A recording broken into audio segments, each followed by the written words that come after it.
Assalamualaikum warahmatullahi wabarakatuh. Shalom salve, Om Swastiastu, Namo Buddhaya, salam kebajikan dan salam sejahtera bagi kita semua. Tahun 2020 menjadi tahun yang berbeda dari tahun-tahun sebelumnya. Dengan hadirnya COVID-19 di Indonesia, pemerintah menganjurkan masyarakatnya untuk stay at home dan menjalankan semua aktivitas melalui media online. Contohnya belajar dan bekerja dari rumah melalui media online. Berkaitan dengan hal tersebut, kami dari tim Kuliah Kerja Nyata Integritas Kompetensi dari Rumah Institut Agama Islam Negeri Kudus dari kelompok 180 bermaksud mengajak teman-teman semua yang aktif di media sosial untuk belajar bersama kami mengenai bimbingan konseling. Tonton video ini sampai selesai ya. Bentar, ada yang lupa. Jangan lupa like, comment, share, subscribe, and turn on the notification. Enjoy this video!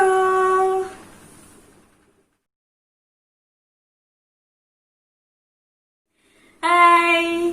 Nah, bagi kalian yang belum mengetahui apa itu bimbingan konseling, di video kali ini kami akan menjelaskan mengenai apa itu bimbingan, apa itu konseling, apa itu bimbingan konseling, dan apa tujuan dari bimbingan konseling. Kemudian dilanjut mengenai layanan-layanan yang ada di bimbingan konseling. Yang pertama, yaitu bimbingan. Bimbingan merupakan proses pemberian bantuan terhadap individu maupun kelompok untuk menyelesaikan permasalahan yang sedang dihadapi agar seorang individu ataupun kelompok tadi bisa menerima diri dan bisa menyesuaikan dengan lingkungan sosialnya. Yang kedua, yaitu konseling. Apa sih konseling itu? Nah, konseling merupakan suatu proses pemberian bantuan terhadap individu maupun kelompok untuk menyelesaikan permasalahan yang sedang dihadapi dengan cara-cara yang sesuai dengan keadaan yang dialami agar tercapai kesejahteraan hidupnya. Yang ketiga, yaitu bimbingan konseling.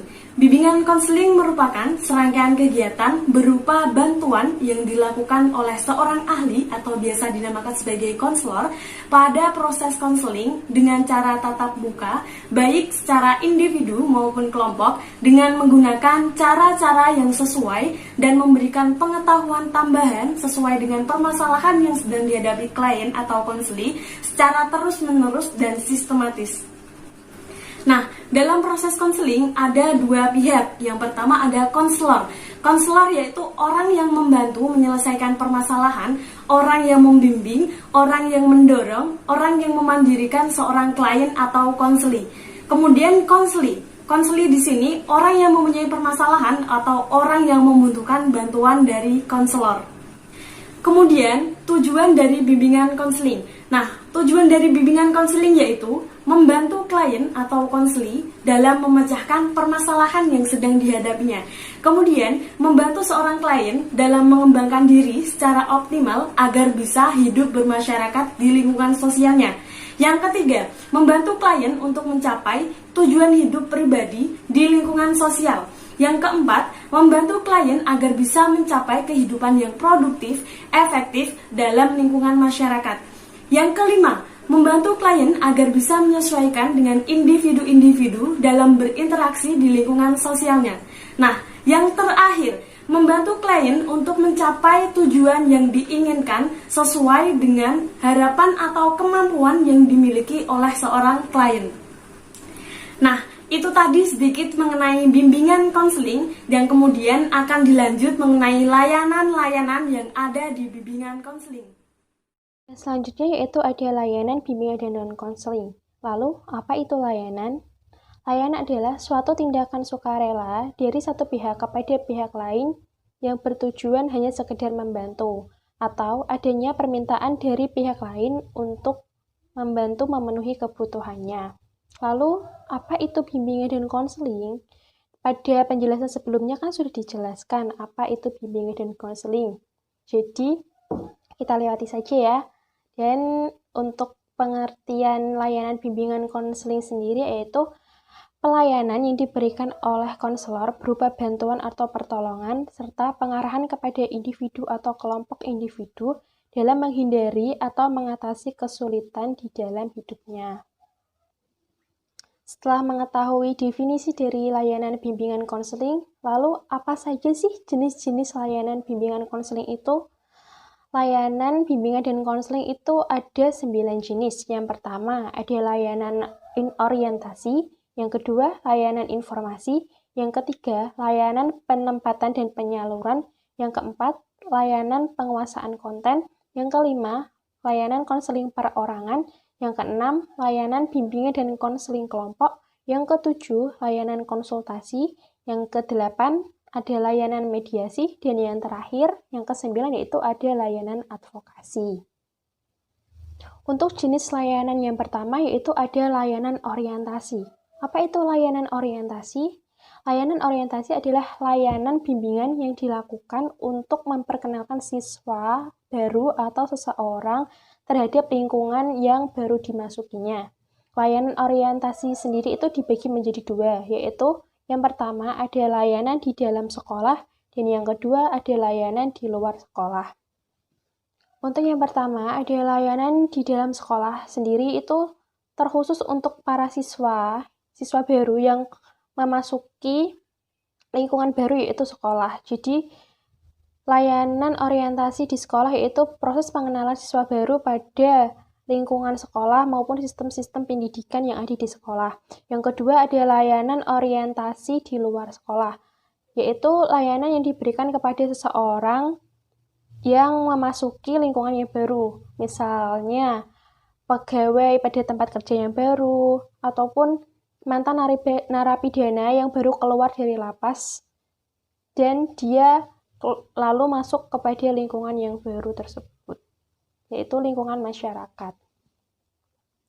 Dan layanan orientasi ini itu bertujuan untuk menjembatani kesenjangan antara kondisi seseorang dengan suasana atau objek-objek yang baru dimasukinya di lingkungan barunya tersebut.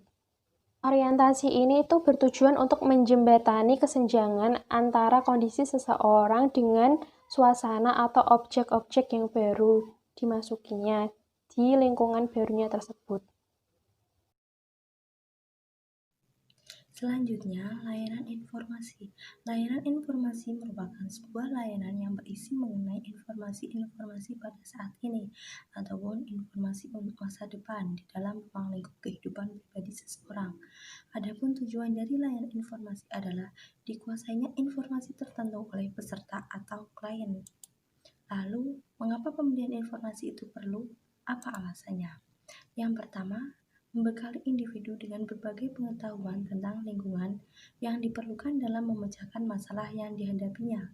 Yang kedua, memungkinkan individu dapat menentukan arah hidupnya, kemana ia ingin pergi, dan juga merencanakan keputusan masa depannya. Yang ketiga, setiap individu unik, artinya akan membawakan pola-pola pengambilan keputusan dan bertindak berbeda yang disesuaikan dengan aspeknya. Lalu, informasi apa saja yang ada di dalam layanan informasi? Yang pertama, informasi mengenai pendidikan. Yang kedua, informasi mengenai pekerjaan. Yang ketiga, informasi mengenai sosial budaya. Dan yang keempat, informasi diri siswa. Selanjutnya, layanan penempatan dan penyaluran. Tujuan dari adanya layanan penempatan dan penyaluran adalah diperolehnya tempat yang sesuai bagi individu untuk pengembangan potensi dirinya. Tempat yang dimaksudkan adalah kondisi lingkungan, baik lingkungan fisik maupun lingkungan sosial. Adapun aspek di dalam layanan penempatan dan penyaluran dibagi menjadi dua. Yang pertama di sekolahan dan yang kedua lulusan. Adapun di layanan penempatan dan penyaluran di sekolahan meliputi 1. Layanan penempatan di dalam kelas, 2. Penempatan dan penyaluran ke dalam kelompok belajar, 3. Penempatan dan penyaluran ke dalam kegiatan ekstrakurikuler, 4. Penempatan dan penyaluran ke jurusan. Sedangkan lulusan meliputi 1. Penempatan dan penyaluran ke dalam pendidikan lanjut, 2. Penempatan dan penyaluran ke dalam jabatan atau pekerjaan. Layanan penguasaan konten.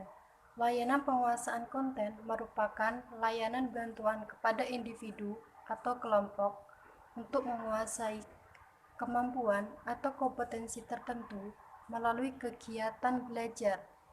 Kemampuan atau kompetensi yang dipelajari itu merupakan satu unit konten yang di dalamnya terkandung fakta dan data, konsep, proses, hukum dan aturan, nilai, persepsi, afeksi, sikap, dan tindakan yang terkait di dalamnya. Sedangkan konten yang dimaksudkan di sini adalah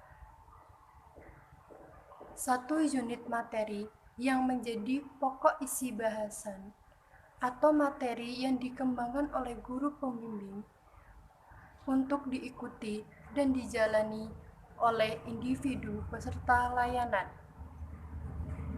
Layanan penguasaan konten membantu individu dalam menguasai aspek-aspek konten tersebut secara tersinergikan.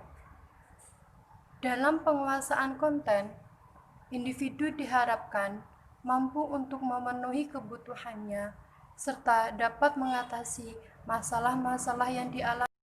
Kelima, layanan konseling perorangan. Layanan konseling perorangan merupakan layanan konseling yang diselenggarakan oleh seorang konselor terhadap seorang klien dalam rangka pengentasan masalah pribadi klien dalam suasana langsung bertatap muka untuk membahas berbagai hal tentang masalah yang dialami klien secara personal. Tujuan layanan konseling perorangan adalah membantu klien menstrukturkan kembali masalahnya dan menyadari lifestyle serta mengurangi penilaian negatif terhadap dirinya sendiri serta perasaan-perasaan inferioritasnya. Apa yang dimaksud dengan konseling kelompok? Konseling kelompok adalah seorang konselor membantu memecahkan masalah-masalah pribadi yang dialami oleh anggota kelompok melalui kegiatan kelompok agar tercapai perkembangan yang optimal. Sedangkan layanan konsultasi yang bisa disebut dengan KSI merupakan layanan konseling yang dilaksanakan oleh konselor terhadap seorang pelanggan, disebut dengan konsulti, yang memungkinkan konsulti memperoleh wawasan, pemahaman, dan cara yang perlu dilaksanakan dalam menangani kondisi atau permasalahan terhadap pihak ketiga. Nah, selanjutnya layanan mediasi, di mana layanan mediasi sendiri itu layanan bimbingan konseling yang dilakukan seorang konselor terhadap 2 orang atau lebih yang sedang dalam keadaan tidak menemukan kecocokan dalam hidupnya. Tujuan dari layanan mediasi itu sendiri adalah agar tercapainya suatu hubungan yang positif dan kondusif pada klien. Salah satunya pihak-pihak yang sedang berselisih. Yang terakhir, layanan advokasi, di mana layanan advokasi itu sendiri adalah suatu layanan bimbingan konseling yang membantu konseli untuk memperoleh hak-hak dirinya yang tidak diperhatikan atau tidak mendapatkan perlakuan yang menyalahi hak-haknya. Tujuan advokasi dalam konseling bermaksud mengentaskan klien dari suasana menghimpit dirinya karena hak-hak yang dilaksanakan terhambat, bahkan berhenti atau terputus. Terima kasih. Terima kasih banyak buat teman-teman semua yang sudah menonton video ini sampai finish. Semoga bermanfaat untuk kalian semua. Tinggalkan saran dan kritikan kalian di kolom bawah, kolom komentar. Dan bagi kalian yang belum subscribe, bisa subscribe channel ini dan tunggu konten-konten menarik dari tim kuliah kerja nyata integritas kompetensi dari rumah kelompok 180. Terima kasih. Wassalamualaikum warahmatullahi wabarakatuh.